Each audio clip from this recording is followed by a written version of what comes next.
This is Doug Odell, the bass player from the band Ice Age, and you are watching the Case for Bass podcast. Keep it low.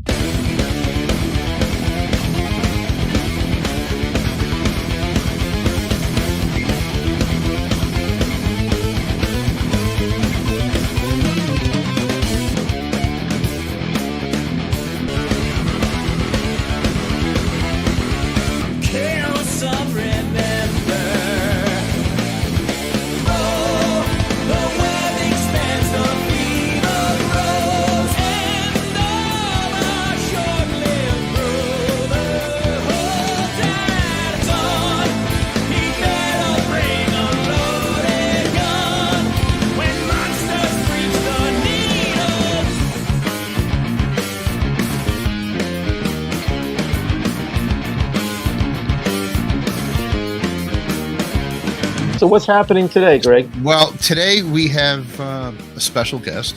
Okay. Most of our guests are special. Yeah. And today we have Doug Odell.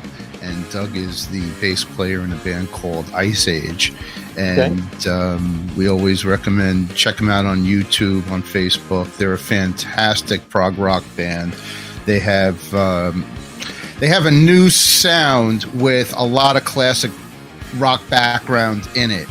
And it's fantastic once you hear it. They don't care about 3-minute songs. They really let it rip. And if you like, old style classic rock, they bring a real new twist to it. And we want to welcome Doug, and I want to just pass it back to Anthony for the first question. There we go. And first and foremost, a big round of applause and welcome for Doug Odell, bass player, backing vocalist, an all-around cool dude. If you notice, I changed the title for the band Ice Age. Thank you so much. Awesome, dude. So I always ask this: did you choose the bass, or did the bass choose you, and why? I absolutely chose the bass, and I'll tell you what happened. There was a thrift shop in Yonkers, New York, where I grew up, that had a Hofner copy in the window. It was $40. Nice. And it was a right-handed instrument, although I'm a lefty. And I didn't know what I was doing. I was taking piano lessons at the time. I didn't know anything about bass. Wait, I'm gonna give you a shout out and intro every second because I'm jealous of lefty players. Big shouts to the lefty players out there. The Paul McCartneys of the world. I just want to say I'm a lefty, but not a lefty player. Yep. That's interesting, and I have a couple of funny things to say about that. Okay, as you may continue. Yeah. So I got this right-handed Hofner copy and did not know what to do with it. Even though I was studying music and taking piano lessons, I didn't understand what the bass did in music. I didn't understand what a bass line was or what the bass parts were. So I picked this thing up. And when I picked it up, it naturally felt like I should be holding it like this, holding it like a lefty. Oh, wow. Okay. That's what felt natural to me. Okay. And the first thing I did was I was a huge Beatles freak then and now. And I tried to pick out the vocal melody of She Loves You on the G string. Oh, wow. Okay. Like I didn't understand positioning, or I had no idea what I was doing. So here I was trying to play the vocal melody of She Loves You on the G string, clueless, completely clueless. And then I focused more on keyboards for a long time, and playing in bands and trying to get bands together. And I just kept coming back to bass. And in my middle school orchestra, they needed a bass player. And I wasn't, still was not with it.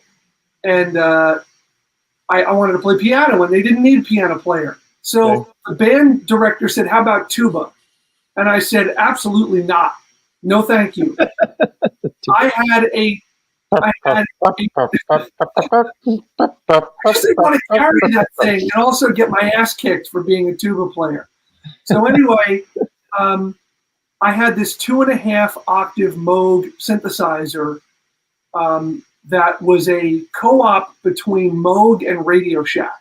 Okay. It was an analog synth. So I said to the band director, what if I play keyboard bass on this mode? And he was like, okay. So I became the keyboard bass player in the orchestra. Whoa, nice. That's unusual. What made me fall. That is very unusual. That's unusual. That's how I fell in love with bass, as far as understanding the role of the instrument in music. And here I was playing left-hand keyboard bass. And ultimately that led me to, okay, I need to get serious about this. I need a left-handed bass. I need a teacher. Like, I need to get real. And this is something that you discovered when you were young. Yeah. Good for you, dude. Now, I'm going to jump around a little bit because you're in a prog rock band now, and then you started playing keyboards. So you had a keyboard synth. Did that kind of connect the prog rock thing for you together? I mean, because I'm hearing I'm in my head. I'm just hearing the from the trees from Rush. Yes. So,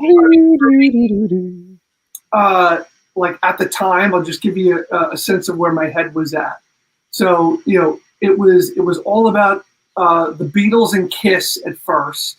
I was obsessed with Kiss at the age of like 7 and 8, and I actually saw them. I was 9 years old, 1979 Dynasty tour. Same concert. I went. That was my very first show. So I went as Star Child. Oh wow, that's amazing. Yep. Oh yeah. And then when I discovered the Beatles, I decided at that moment, well, Kiss are not musical enough. Their songs are not special enough, and I was obsessed with the Beatles. Okay. As far as the keyboard piece of things goes, I went through this obsession with the Doors and Ray Manzarek, and I was trying to master being able to play Light My Fire. Okay. And the coordination required between that left-handed bass part and everything that was happening with the right hand. That's true. And then when Van Halen started doing keyboard-centric stuff, then I was all about, I want to learn how to play all of Eddie's keyboard stuff, because one thing that was cool about Eddie as a keyboard player is he had a very heavy left hand doing cool bass parts. That's true. To accompany what he was doing with the right hand. So my introduction to prog, and it's funny that you mentioned The Trees by Rush, was Exit Stage Left. There it is. Great album. Just great album. Game changer. That album was a total game changer. I didn't believe that it was a live record. Because in my, to my young ears, nobody can be this good live. And it just blew the doors off everything for me. Wow. Nice. And I just wanted to be complete. I just wanted to be, I was like, I'm going to play keyboards and bass in a band, and I want to be Geddy Lee. Nice. I hear you. Did you get to the point where, since you mentioned that you want to be Geddy Lee, did you get to the point where you actually started doing the playing bass parts as well as using the foot pedals? I never got to that point. I never got Taurus pedals, but I remember I was playing. You want to buy a set? Just kidding. I got one. I remember playing in a cover band, and sometimes I would do something where, I'll give you an example. Like, I was in a cover band, and we were playing "Here I Go Again" by Whitesnake. Sure. And in the verses, I was actually like tapping the G on the verses with my left hand and playing the right hand on keys. So I was trying to do stuff in that coordinated fashion. Oh, wow. Okay. Playing keys and bass. Oh, very cool.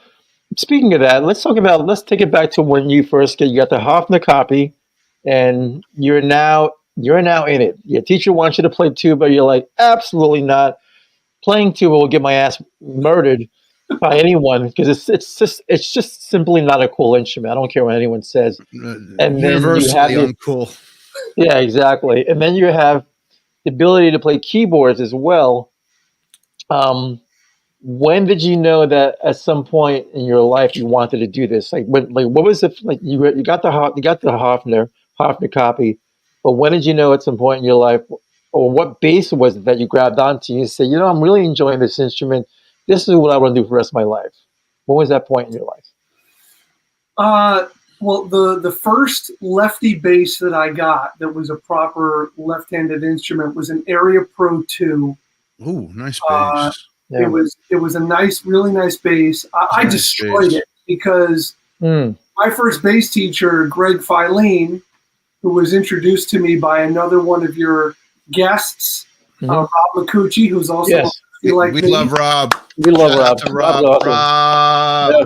Rob, just go Rob McCucci for a minute. Rob's teacher, who became mine, Greg Filene, his idea was, I don't want you to just learn how to play bass. I want you to know how to set up a bass. I want you to know how to do truss rod adjustments and bridge adjustments. And I was not interested at all in any of that. Like, forget all that. I'm not good at that. I don't want to do that. I want to learn bass. But he tried. He still spent time on that.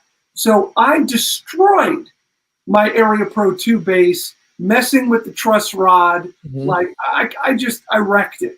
I Oh completely. wow, okay. But that bass, which was my first real serious instrument that I did my 10,000 hours on, that was the light bulb moment for me of I'm a bass player. I don't care about keyboards anymore. This is all I care about. I'm obsessed. Like, this is my world. Wow. I hear So you, man. It's a great story. Yep. As far as influences go, you mentioned the Beatles. Obviously, you mentioned prog rock bands. What else do you listen to? I mean, I'll give you a smattering of a few bass players that have inspired me. I mean, the list is endless. Okay. But like Paul S. Denman from Sade Really? is a guy that does not get enough love and doesn't get talked about. But like, think about those bass lines and how integral they are to the grooves in those songs. Well, it's funny that you mentioned that. I was watching Nothing Comes Between Us, and there was a part where he goes, and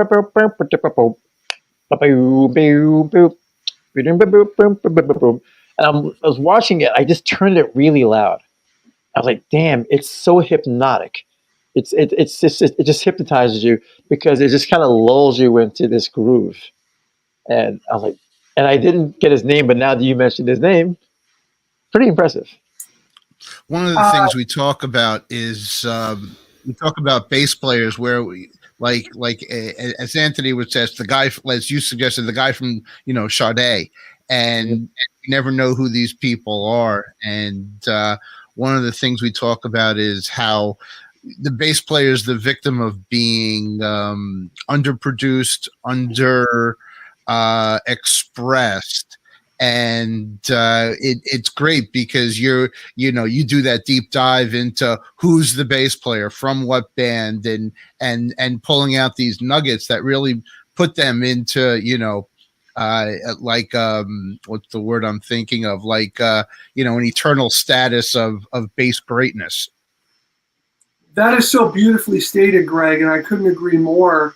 Another guy that comes to mind in a big way is Stuart Zender, the original bass player from Jamiroquai. Yeah, don't get Anthony started. I'm a huge Jamiroquai fan. Don't get Anthony started. Because I used to work with Day and Dan Bennett and Dave Kowalski over at Hillside Sound Recording, which eventually became Bennett Studios. And Danny Bennett managed Jamiroquai. And Dave Kowalski, they hated Jamiroquai. And I remember hearing the music. I heard the initial music this is back in early 80s. I mean, late 80s, actually. And I'm like, this is great. But for some odd reason, they did not like him. And Stuart Zander was like the man. When they were coming up and when they got big, I remember the big comparison, and it's an unavoidable comparison, was they were saying, oh, this is a ripoff of Stevie Wonder. Yes. I understand why vocally you would say that. And obviously what they did musically, borrowed heavily from R&B, from funk, from soul, from acid jazz, from rock, all of that. But, you know, if you look at those bass lines that he wrote, I mean, again, that music without him and without those bass parts would not have been anywhere near as special. And No, absolutely not. it was incredible. I mean, Yes. those bass parts were the sub hooks going on in that stuff. It was nuts. And, No, I love this stuff in that way. It was great. and you know, nothing against what they did after he left, but they were never the same. The band never reached the levels of musicality that they had when he was gone from the band. Yes, he had physical fist fights with Jamiroquai. Like he literally would fight. Like they would literally have fights, and you're like, man, like what's going on with that band where the bass player has to once in a while punch the singer in the mouth?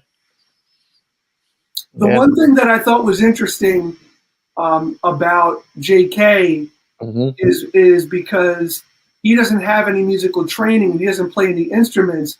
He would sing the parts. He would go to members of the band. And he would sing what he wanted a part to be in order to convey it to them, which I thought was pretty cool.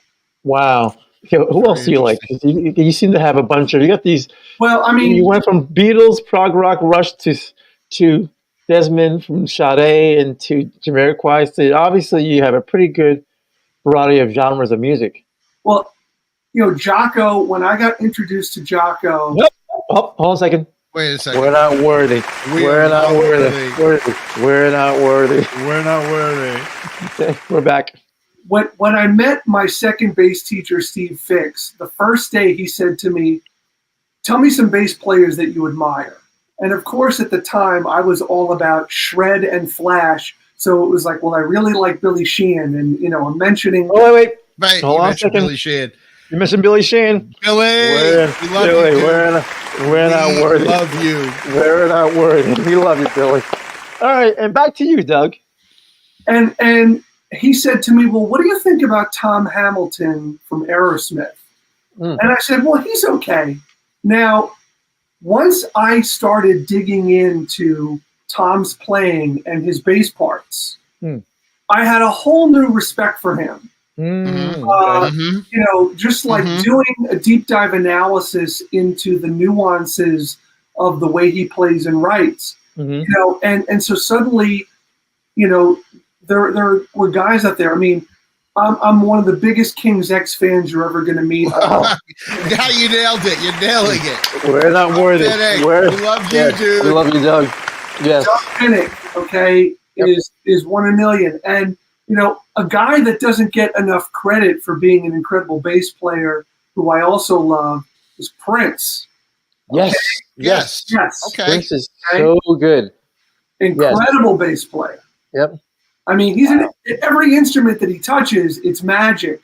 But people don't realize, that, like, look at the Madhouse records, right? Like, if you guys look at the Madhouse records, I'm pretty sure Prince played drums. He did play drums on them. On Madhouse records, yeah. I mean, there's nothing that the guy couldn't do. So, it's definitely all over the map for me as far as players go. I mean, like Cliff Burton, the bass in Metallica. Definitely all over. Awesome. I remember learning Anesthesia, Pulling Teeth, note by note, and just like studying it and playing it over and over and over 1,000 times, just like to get it perfect. Nice. And so cool. All right, so you mentioned something I'm tired of. I'm hogging up the space. I was waiting for this. I'm hogging for the space here. Let Greg. What's going on in your head right now? What questions do you want to ask? Yes. Okay. Well, I hear all the music that you're dissecting and you're learning, and what's the music even before you were playing that you were listening to? What was imprinted upon you, maybe from your parents or your friends, or you were in school, because sometimes there's a difference between I really like listening to this and I have to play this kind of music. There is. That's a big difference. Well, I'll tell you something. My father introduced me to Disraeli Gears by Cream. There you go. There you go. There you go. Jack Bruce, man. That's right. Rest in peace. Another round of applause. Rest in peace, Jack Bruce. Blew my mind. Like, what the hell is going on? Like, with this band, you know, and it's funny because power trios as a concept, like, are something that I always gravitated to, like ZZ Top. The first few ZZ Top records that I heard, everyone kind of became aware of who they were when they leaned over to the pop side of things, like with the Eliminator album and beyond.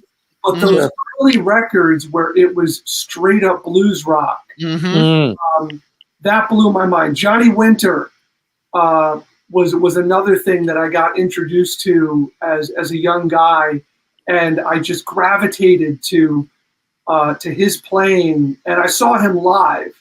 Saw him at Pier 84. It's funny. Oh wow, those were great concerts. Those in were great 1987, concerts.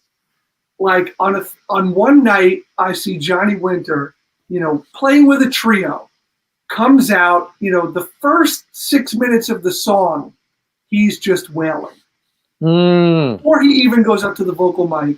And then the next night after that, it was Whitesnake and Motley Crue in Madison Square Garden. Wow. That's cool.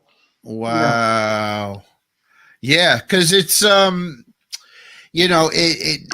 Anthony talks about, and I agree, about how the music you get imprinted with, somehow it seeps out when you're down the road and least expect it. Yep. And when you talk about Cream and the power trios and Rush, it's especially with the keyboard based stuff. I've been in three-piece bands for, I'm going to say, decades now, and I always think of it, it's like Flight of the Bumblebee. It's like, on paper, this thing should never work. Yep. And yet the gaps that open up, the possibilities that occur, the magic that happens when you're in, generally a three-piece band is something that when you break into bigger bands, sometimes you're not as input savvy as opposed to having all this room and letting it rip. And I know in Ice Age you've got a lot of talented players that can fill the gap. And how do you work with the keyboard player who's also the lead singer, which there's so many heavy presences in the sounds that are coming out of that band. And it's amazing how you can make that work. Well, it was definitely a learning and growth opportunity for me, because first of all, when I joined the band, which was in 2001, their level of musicianship, like, I really had to up my game. Anything I had ever done up until that point, just to be able to keep up with them. These guys, they're now, was that something that was verbalized? Did they say to you, step up, or did you more or less do it yourself? No, it was on me. Okay. It was on me to step up. Like, I had to prove it to myself and I auditioned and I got the gig on the spot. Oh, nice. That's awesome. Thank goodness. That is awesome. But then, as bass players should. Yes. But to continue to keep up with them and also find my place in the band, because it's one thing when you join an established band and they had a couple of records out. So what's your job? Your job is learn the bass parts on the records. But now, when you're thrown into a situation where you're immediately writing new music with these guys, now you have to step up in the context of, you've got to write something that's going to fit. And when you have a band like Ice Age, where all of the players, and it's because it's Prague, it's busy. So how do I come up with something that's not going to step on the vocal, that's going to complement what's happening rhythmically, like you said, the keyboard player, and Josh has also a very active left hand, and he writes great bass parts as well. So it's like you want to be able to work cooperate. with that. Yeah, be cooperative. It also sounds like you want to have your own identity as well. Like the fact that you said he writes great bass parts is complimentary to him, but at the same time, you're the bass player, and also thinking from a songwriter's perspective, it's like that's cool, dude, but I want to add in my flavor as well. And you got to coordinate that with the drummer. Yes, absolutely. What I was lucky about, and what I continue to be lucky about with Ice Age, is they always let me be myself, and they encourage me to write my own parts. And I'd come up with something, and they would give me that feedback, and they would, and sometimes it would be a thing where I wasn't sure what to do with a particular part or song, and I'd give them a few different options. I'd say, what do you think of this? I'll try that. I'd present them with different iterations of a bass line, and then let them guide me. If it was something where I wasn't naturally feeling it and I needed that. And then they would say, lean into this or try that or combine these two things. Okay. And so there's just so much mutual respect and admiration, and there's no egos in Ice Age where you get nourished. I'm going to give you a big congratulations for that, because most fans don't have that. Yeah, most fans, especially when the bass player, because the bass player tends to come in. I find that for most people I know who play bass, their experience, especially when they're new in the band, think about how Metallica treated all the bass players after Cliff Burton passed away. I mean, they just treated them like crap. And I've heard that from several bands. I came from a band that I would outshine the singer, and the drummer didn't like that, and it was like, all right, goodbye. It's like, but the fact that you're in a band where they appreciate you, and again, there's no egos. That's a rarity. That really, I'm going to is a quote rarity. Steven Tyler, and this is somewhere on the internet probably a million times, but he goes, "There's no democracy in a rock band." And that's the way him and Joe Perry, manhandled Aerosmith. And you never really hear the stories, from Hamilton or Joey Kramer and who was that, Fred Whitford, and how they made it work was, I guess, essentially a follow the leader. And we love the way Tom Hamilton plays. I'm a huge fan. And it was like the Love in the Elevator. It was that when they really went into a more modern sound, and he went into a drop D. Yes. And it really opened the door for not only me getting a hip shot, but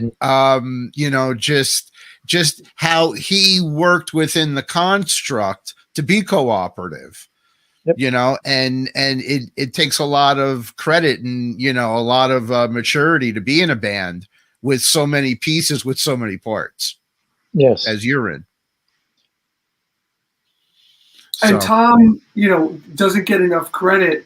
If you look at the body of work and how melodic and tasty and thoughtful he is. Sure. As far as I'm concerned, the bass part in Sweet Emotion goes down. Yeah, the whole time, and I mean, it's in my wheelhouse, so I dig deep on that. Thank you for mentioning it. What he plays in the verses, like a lot, I've never seen anyone play it correctly, and the only reason I can play it correctly is because my second bass teacher made me do a deep dive, and just the slides and the octaves in the verses. Yes. Yet it's all simple, but it's all rhythmically inserted. Yep. There's you have to break the time of what you're hearing to actually complement the part he's playing. Absolutely, and it's almost percussive in a lot of ways when he's doing it. When you listen to those parts, it's heavy on the kick. Yes, it's real heavy. And then in the last verse of that song, where he breaks away from that part and follows the guitar more. I just love the variety of, okay, in this verse, I'm going to do it a little different. And it almost feels like something that probably us bass players will appreciate and notice, and no one else probably will. That's true. Well, look as bass players, we're gonna go for the obvious. We're gonna listen to the parts that really hit home, and at the same time, the bass players who have a better ear will go for the subtleties. It's a lot of times it's the nuances that work. It's funny because one of my friends, he would play and he would play these notes, and I would always say to him, "You're playing them too hard. Stop doing thump thump thump thump thump. You got to give yourself some ghost notes, just to give it a groove. Otherwise, it sounds too stiff. Even if you're doing something like sunshine of sunshine of your love, dun dun dun dun dun, dun. I go one out dun dun dun dun dun dun dun. It's something that catches people off guard because they'll hear it, they won't notice it right away, but they'll come up to me later and go, "You made that shit sound so fucking grooving between you and the drummer." And it was all the nuances, that just the small little things that you throw in there without losing track of the essence of the song. That's you got to hold the grease. bottom. You got to hold the bottom. Yes, you got to hold the bottom. That's the most important That's part. the first priority, and a lot of times, I don't know if this is a Jocko-ism or something I had picked up from Alfonso Johnson at his clinic. Is you basically have three choices. You have the harmony, the rhythm, or the melody. And you gotta literally pick your poison and go for it.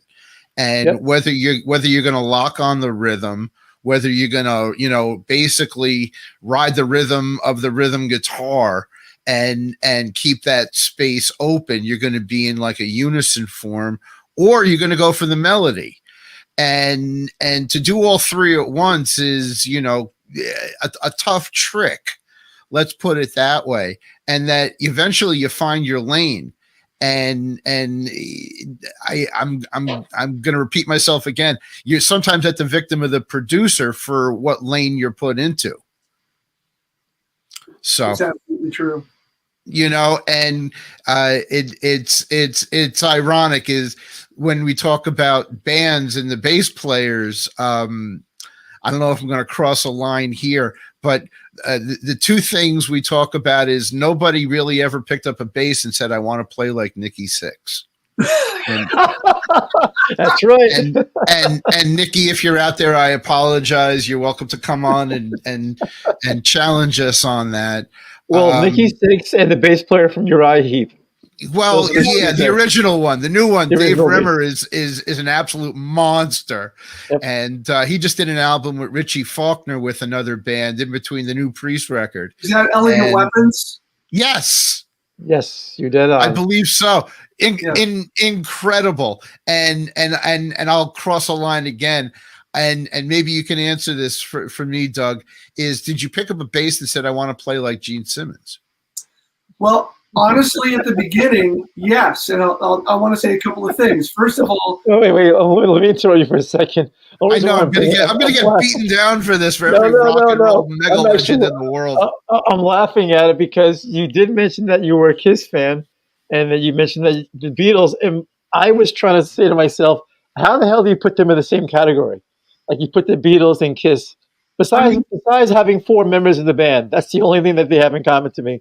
It's like how'd you do that? And then Greg, here you are later in the interview, you asked that question, so you can actually answer. Well, like I said to Doug before we started, I'm a listener, and I'm going to answer Anthony's question in the conversation that we had.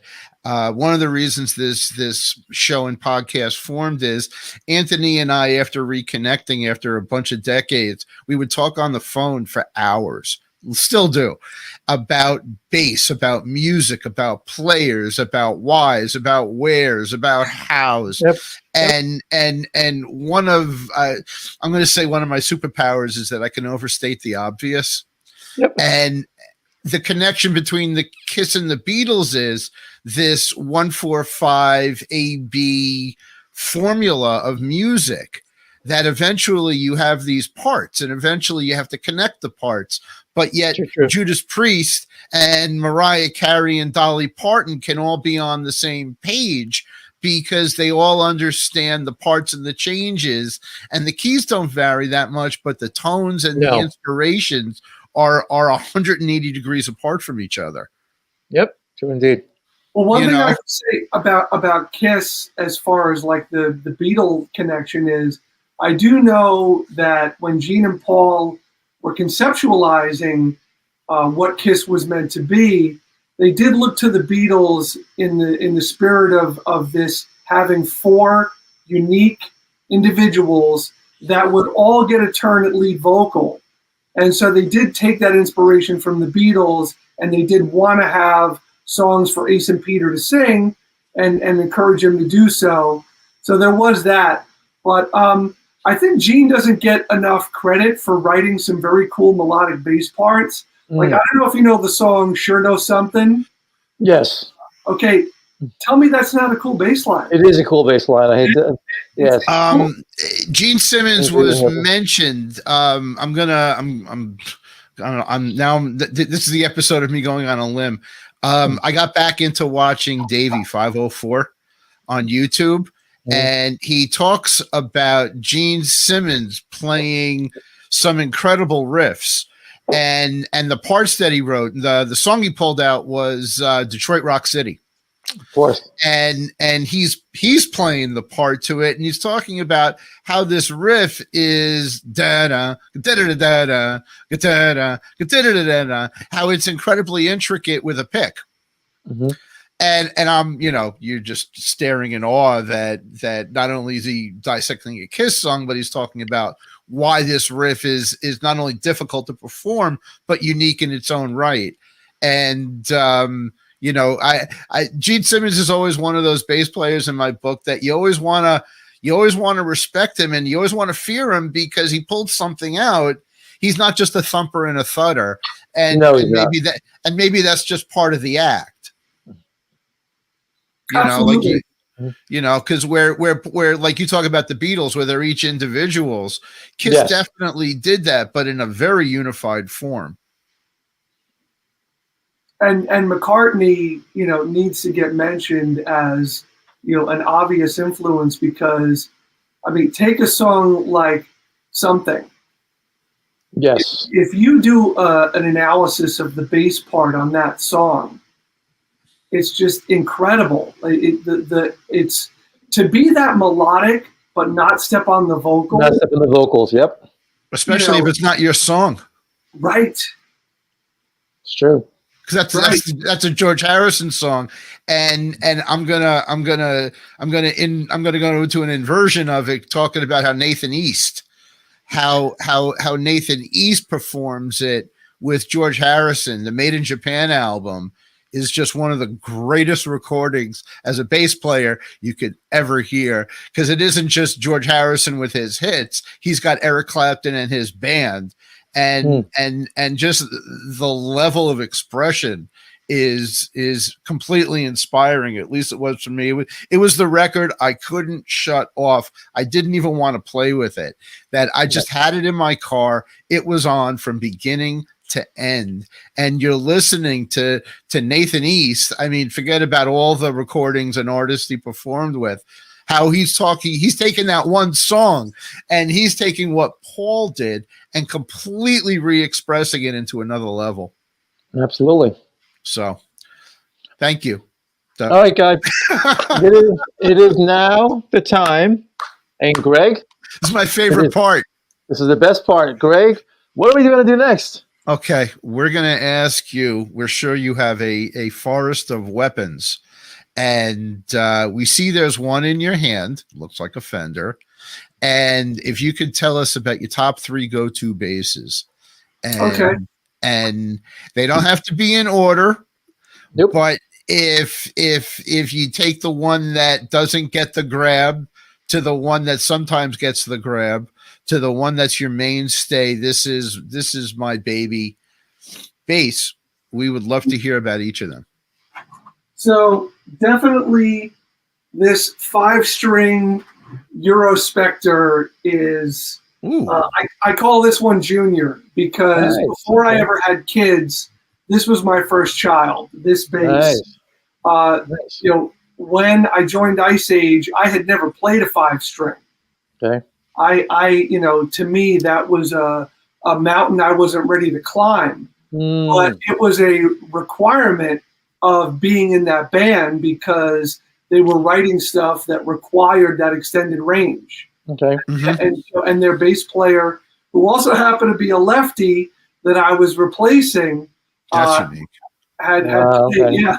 His name is Aaron DeCesar. He's a Okay. great bass player, a Long Island guy, and he was playing 5-string, so he wrote parts that required it. But this bass has been everywhere with me. It's Wow. just an incredible instrument. Interestingly enough, they hadn't even really done that many lefties at the time, so that there's something about the design of the bridge, which I've never seen in any other bass except for Spectre, Okay. where the only thing that holds each bridge saddle where it is a set screw on this opposite side. Huh. And because of the lefty configuration, Wow. that screw that they had done is absolutely useless. Wow. There's nothing for it to touch. So Okay. my tech, a guy named John Birchie, who is just a guru, an amazing guy, he had to custom make his own set screw on the opposite side because, just to adapt to the lefty thing. Wow. And that set screw squishes all of those saddles together and holds them in place. Now, what did you now before you ended up with that model? Were there other models that you tried first? Other brands? As far as bases along the way, Yes. sure. So, like I said, I after the Hofner copy, I had a K bass, Kay. Well, I'm asking in reference to the 5-string. Oh no, I never 5-string, touched yeah. a 5-string before this bass. Okay, so that was your first one. Never even Wow. picked one up. Wow. Because as a lefty, how many music stores can you walk into and say, all right, let me try that 5-string on the wall? You're Lefty. lucky if there's 1 or 2 4-strings in the whole joint. Wow. So, Wow. like, literally the first time I ever picked up a 5-string bass was this. And it took me a while to adapt, first of all, to the spacing, Sure. and then just to wrap my head around what can I do with this low B now? Yeah. Like, what possibilities do I have positionally that I didn't have before? Yeah. How long do you think it took before you got comfortable with it? I would say it took a few years. Really, that long? Yeah. Okay. Wow. Yeah, Were you looking down and going, "Oh, that's not the E"? Oh, all the time. Okay. All the time. Okay. Yeah, like Wow. it really took me a while. And then what I ultimately developed over time was an ability to flip a switch in my brain Mhm. about am I on a 4 or am I on a 5? Mm. And now I can flip that switch. Okay. Awesome. But that did not come easily. That took a lot of work. It literally took me a very short period of time to get used to it. I just found that I ended up liking a 4-string. I just went back to the 4. I just felt good. I got used to the 6-string, but I found that there was no application for it. I was playing mostly rock bands. Yeah, I bring the 6-string along, and I'm still with the normal 4. And every once in a while I would do these chords, and everyone would look and go, "What the fuck was that?" Like, why did you bother wasting your time? And with 5-strings, I find that like you're in a prog rock band, 5-strings in prog they're a marriage in heaven. They're a marriage made in heaven.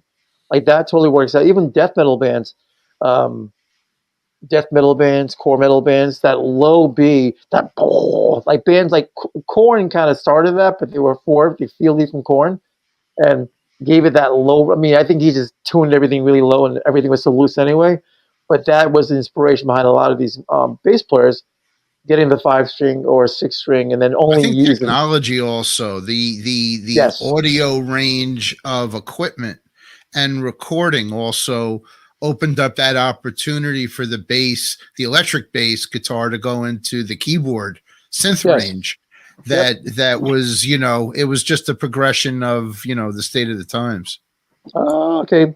We're now onto What's another that? instrument. What do you have there? So I fell in love with that bass on such a level, and because I was doing other things musically besides Ice Age that required a 4-string or lent themselves more to it, I said, well, I just want to have the exact same bass. I got the exact same color, Nice. and it's also a Euro. It's a neck through, Okay. but it's a 4.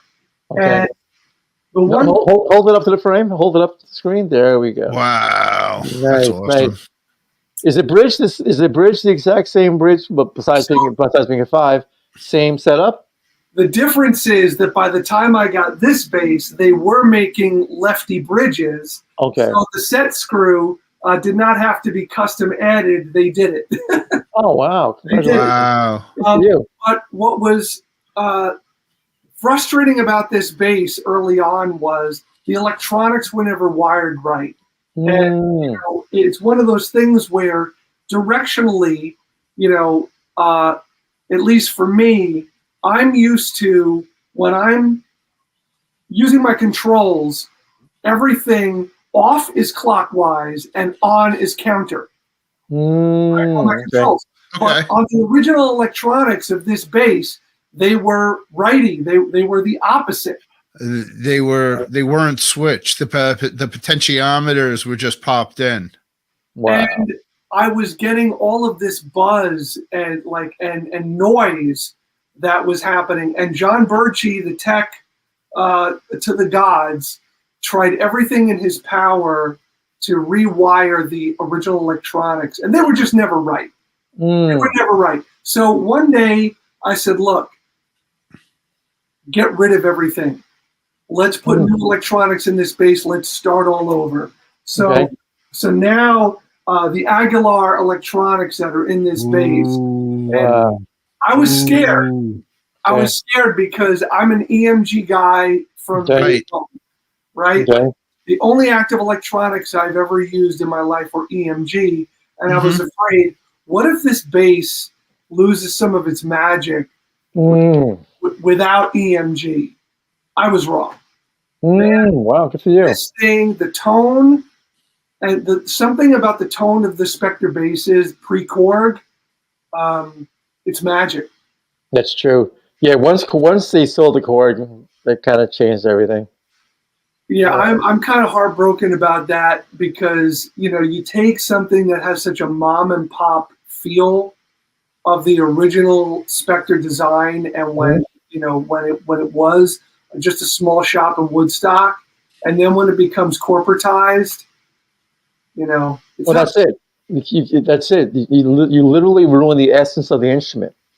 You've gutted the soul of it once it becomes corporate in that sense. Yeah, and unfortunately, a lot of companies are doing that because otherwise they're not going to be able to sustain their business model. That's the depressing part about it. It's okay, true. And what's your next one? So number 3, and I have 2 of these that I would call like off the wall from Sam Ash. Okay. Quite literally. So because of Jocko, once I started discovering Weather Report, through my teacher, and he introduced me to heavy weather, and he would have me. I had never listened to jazz or fusion at that point. I wasn't grasping it. It was just over my head in so many ways. And when he introduced me to Jocko, then I was like, well, someday I have to own a Fender jazz bass. I have to. Now, good luck finding an original Fender jazz bass, like from say late 70s, early 60s. Oh, they're tough, and you can find them. Just you're spending a lot of money for them. It's a mortgage. Yeah. What I was told at the time was, for every 1,000 basses that get produced, they switch the machines and they make 12 lefties. Wow. 12 out of 1,000. Wow. Now, I got super lucky because in the mid-90s, they did a reissue of the 62 Fender Jazz Mm. Okay. with that classic configuration of controls and pick guard. So I have a Sunburst one, and then I've got this one. And these were not expensive basses, right? Mm. Like these are, Well, considering no, you they know, weren't. this is made in Japan. Oh, Okay. wow. But let me tell you something.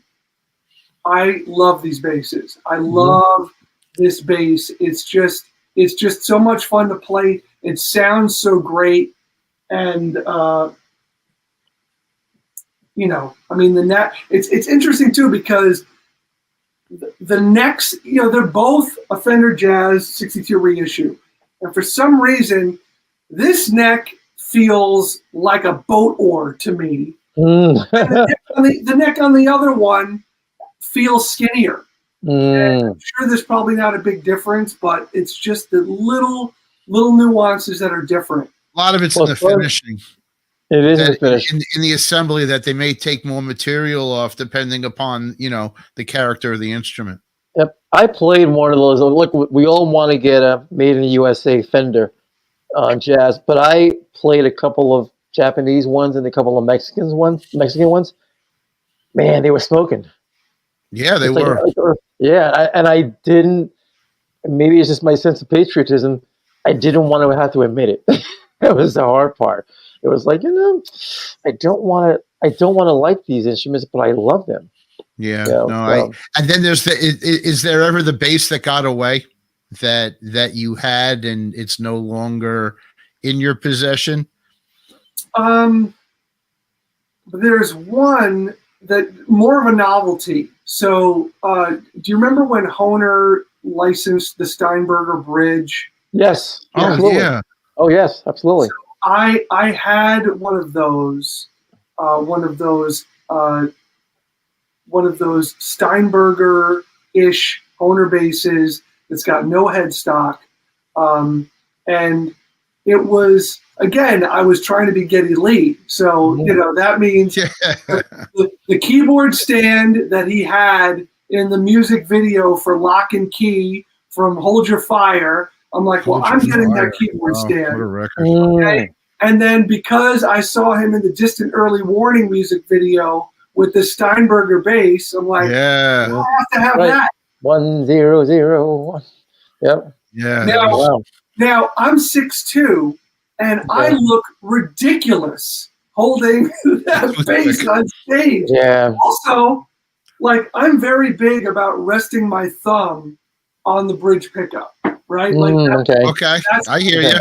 I mean, tonally, there are times where I want to get warmer and I'll not rest it anywhere. Or when I became a 5-string guy, and this is something that I didn't really plan on, but it just happened, I would find myself resting my thumb on the low B whenever I'd be working on the other 4 strings. Wow. Okay. On that Steinberger bass, there's nowhere to rest your thumb. No. There's nowhere to put it because there's such a tiny amount of real estate on those pickups to rest.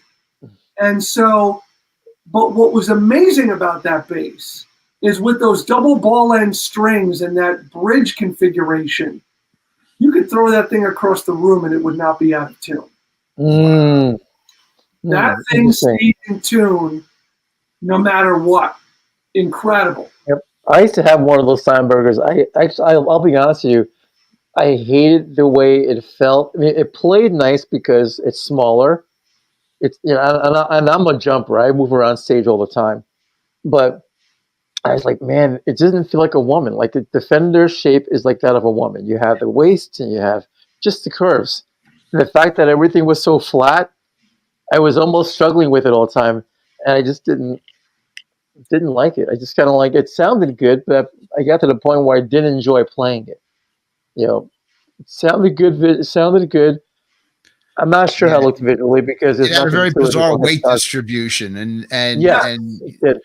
and it was one of those things that you needed the attachment to play it sitting down. It's Yes. true. Yeah, it had that little almost like a Wing. lever. Yeah. Wing. But you know, I was very mismatched at the time that I was trying to use it because I was getting into heavier music, and I was playing in a melodic thrash band, and like tonally, I could dial something in that fit that, you know, at like if you think about as a bass tone example reference point, what Greg Christian had on "Practice What You Preach" by Testament. Mm-hmm. Right? Like that very active Dee Dee Verney, you know, very mid-rangey, brittle thing. So I was able to get that on that bass, but visually it just did not make sense. Wow. Having that bass and playing that kind of music, it just didn't work. Speaking of that, I'm just going to jump in. Hopefully, you're reading my mind. Amplification. Well, first strings. Well, first strings. First strings.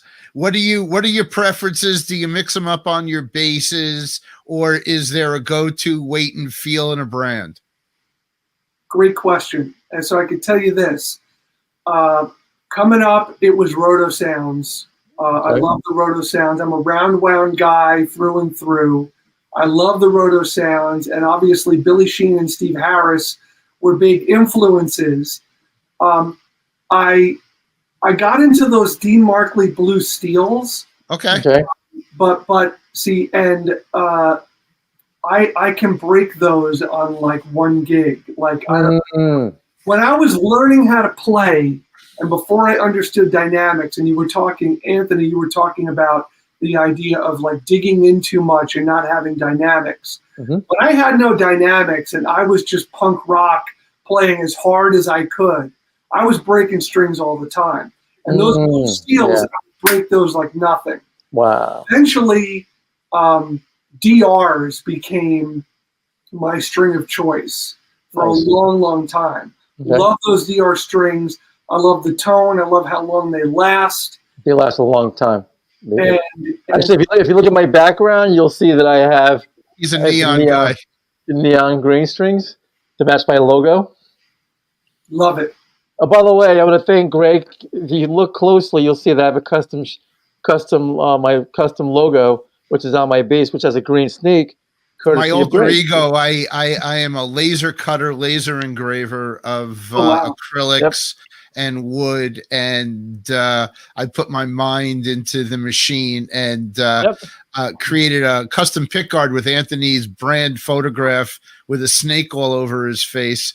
And we'll post a picture of that also. They're always available if anybody wants one. That's very cool. Thank you. Yep. So so I definitely understand the DR thing. Amplification. Well, amplification. I'm sorry. Go ahead. I'm a 45 to 105 guy. That's my 4-string, and for 5s, 130s. Okay. Yep. Deep. Amp wise, I spent most of my career GK and hardkey. GK head, hardkey cabinet. And I just always loved that combination. Now, my dream amp, which I got to play through when I was doing a tour with Ted Poley, I couldn't understand, like, see this little combo, and I go to pick it up, and it's so light, and I'm like, well, this is obviously a piece of trash. Like, this is not going to be good. Wow. This is not going to work. I was so wrong. Really? Mark Bass. Somebody from Italy. Their amps, the tone that they have and that they pack into such a small package is incredible. And I couldn't believe how light it was. Wow. Yeah, that's the new Class D. Yep. In I'm old school, so I used to have the PV or SVTs, where like you need 2 guys to carry. You need 2 guys to carry the cabinet. But where they've gone technology wise, it's incredible. Yeah, no, Double. all the players we talk to, we always ask, especially players from the 70s who started, how the amplification changed who they are and what they do, because back in the day there was nothing. It was basically, reverse engineered guitar amps, and they were just trying to get low end frequencies. But today with 5-string, 6-string, 7-string that's out there, the 8, amplification 12, can really 10. hit low frequency. Yeah, 12s, 10s, Yep. but like it's a sign of the times a lot when, that's why we always ask, about not just the bass, not just the strings, but the amplification. And, it's awesome. And thank you for sharing that with us. We appreciate it. All the insight, and everyone's got their own tweaks. And, while we all have a universal passion and we all have a universal commitment to making the greatest tones that we can, it's always enlightening to hear how no two players really follow the same path. No, not at all. The last thing I want to say, signal chain wise, is that the Tech 21 SansAmp DI has been my companion in the studio and on the stage at this point for 20 years. Wow. I'm not going to blurt it, but it's the second time we heard that this week. That's right. Tech 21. All right, guys, we're coming to the end of our show, end of our interview. First and foremost, I want to thank you for being on with us. And our final question is, what advice would you give to an aspiring bass player? My advice is listen to the other people that you're working with, whether it's your teacher or the other guys in your band. Keep an open mind, and if you're looking for inspiration, start with the first Led Zeppelin record. Man, John Paul Jones. Yeah. Wait. We have to do We're Not Worthy. We Are Not Worthy. John Paul Jones. Okay, awesome. So listen, have variety. Well, you forgot what I like about your particular thing. What you should have added is variety in genres, because your genres are pretty crazy. If sometimes we speak for you when we have conversations, we have a conversation like our subject is there, but it doesn't matter whether they're there or not. We still have our own opinions. And what we're going to say about Doug is Doug's listened to everything. Doug has listened to everything, and doesn't matter the genre, the band. He's a dig-in guy who's really he's found the bright spots in a lot of corners of popular music, and I hope you agree with it. Doug Odell from Ice Age, bass player. Thank you very, very much. Thank you so much. It's always enlightening, and I always learn something that I put into my next gig. And we hope to do this again. And I just want to say I love the Case for Bass podcast. You guys have great chemistry, and keep it up. Awesome. Thank you. We appreciate it.